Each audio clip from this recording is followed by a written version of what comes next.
saya sebelum mengenal Yesus, saya dari keluarga Muslim.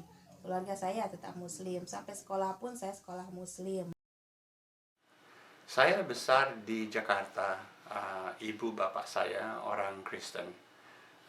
Lingkungan saya juga semua Kristen. Bahkan hampir setiap hari Minggu tuh saya dikirim ke Sunday School bersama dengan anak-anak yang lain. Tapi walaupun saya tahu Yesus itu siapa, saya belum benar-benar mengenal Yesus seperti yang saya kenal sekarang ini. Latar belakang saya sebelum mengenal Yesus, saya itu dari keluarga yang percaya begitu banyak agama, even juga itu ateis karena papa saya gitu kayak tidak percaya sama Tuhan, dan kami sekeluarga itu jauh dari namanya ibadah-ibadah. Kita itu tidak pernah melakukan hal-hal yang begitu.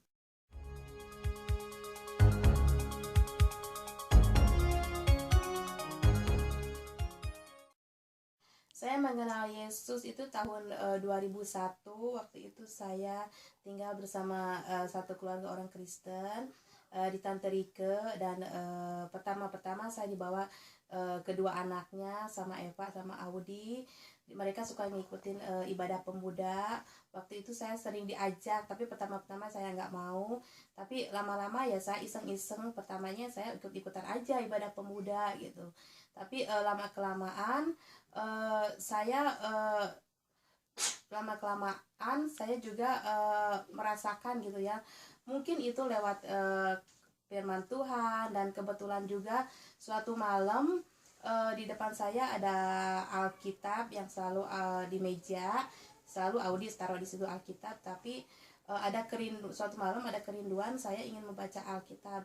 Terus setelah saya baca ulangi dan ulangi, terus Alkitabnya saya pelajari bagaimana kebenaran Tuhan Yesus. Semuanya itu make sense gitu. Semuanya saya pelajari tentang kebenaran Tuhan Yesus dibanding dengan waktu Muslim, itu beda banget gitu. Saya saatnya mulai mengenal Yesus itu diundang ke GBI New Jersey, Gereja Bethel ini, dari saudari Gina Salim. So thank you Gina if you're out there. Dia undang saya, katanya mau nggak ngumpul-ngumpul sama orang-orang Indonesia di gereja, ada acara, katanya. Saya mau, saya bilang saya sudah lama mau cari yang saya bisa merasa sepakat tadi itu dengan orang-orang Indonesia, karena saya besar di sana ya. Jadi saya pikir oke lah, saya mau ikut. Lalu saya mendengarkan khotbah dari Pastor Nehemia, dan saya belajari itu minggu demi minggu itu khotbahnya, nasihatnya dia, membaca firman Tuhan. Lalu saya mulai giat itu, karena saya tidak mau jadi orang bodoh. Jadi saya mulai giat baca Alkitab, mempelajari Alkitab dan firman Tuhan. Tuhan mengizinkan saya datang ke Amerika, dan di Amerika di situ saya mengenal siapa Tuhan Yesus itu.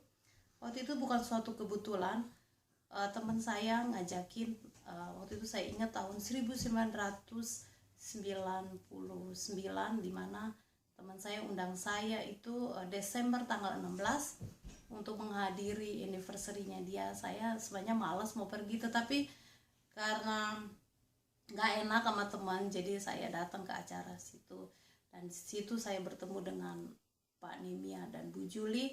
Dan saat di situ saat saya ada di tengah-tengah ibadah itu, sesuatu yang kosong itu ada dalam diri saya.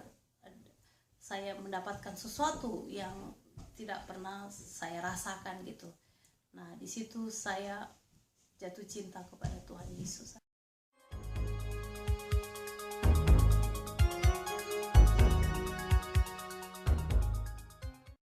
Saya mengucap syukur sekali setelah saya dibaptis. Memang perasaan saya itu lain sekali gitu. Saya merasakan damai sejahtera yang tidak pernah saya rasakan sebelumnya. Saya itu merasa gimana ya gitu, pokoknya lain deh gitu waktu saya Muslim gitu.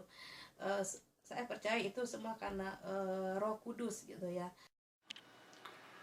Wah, kalau sudah mengenal Yesus itu, saya merasakan berkatnya di hidup saya itu semakin berlimpah. Mujizatnya dari Tuhan semakin nyata dalam hidup saya, ya. Sedemikian rupa sampai saya merasakan kepastian diri saya mengenal Yesus. Saya minta Pastor Nehemia untuk baptis saya. Jadi saya dibaptis, lalu saya terus ingin berjalan dengan Tuhan untuk mempelajari firman-Nya, lalu hidup intim bersama Tuhan dan Yesus dan Roh Kudus-Nya dalam hidup saya.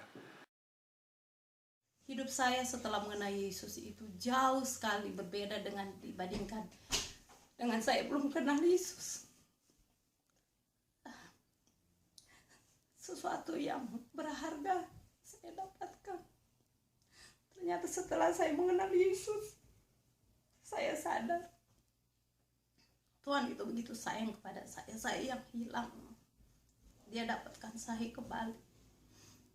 Dan saya baru tahu di mana saya akan menjadi dampak bagi keluarga saya.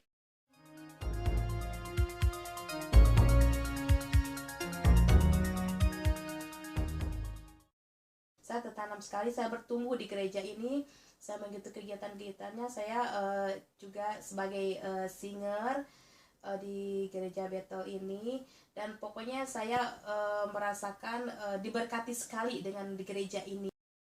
Saya senang bisa melayani di gereja ini melalui greeting permulaan, lalu kolektan, jadi mengerjakan sound system, bantu-bantu gitu, masang-masang peralatan.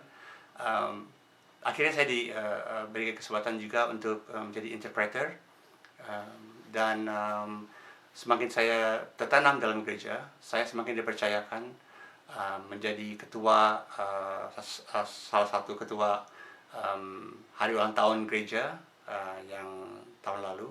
Lalu saya juga dipercayakan untuk mengajar dan membina anak-anak youth waktu youth ministry. Usually hari Jumat itu, kadang-kadang kalau mereka ada lowongan, saya bisa ikut membantu. Dan saya mengucap syukur karena Tuhan itu begitu baik gitu. Dia berikan kami kesempatan, saya, suami saya, anak saya melayani. Dan suami saya bilang, kenapa nggak dari dulu dia kenal Tuhan gitu. Jadi saya bilang ke dia, itu semua waktu Tuhan, indah waktunya. Dan saya sekeluarga tertanam di gereja Bethel New Jersey, dan kami selalu mendapat makanan rohani yang sehat. Dan saya kami diajari untuk menjadi pelaku-pelaku Kristus yang setia.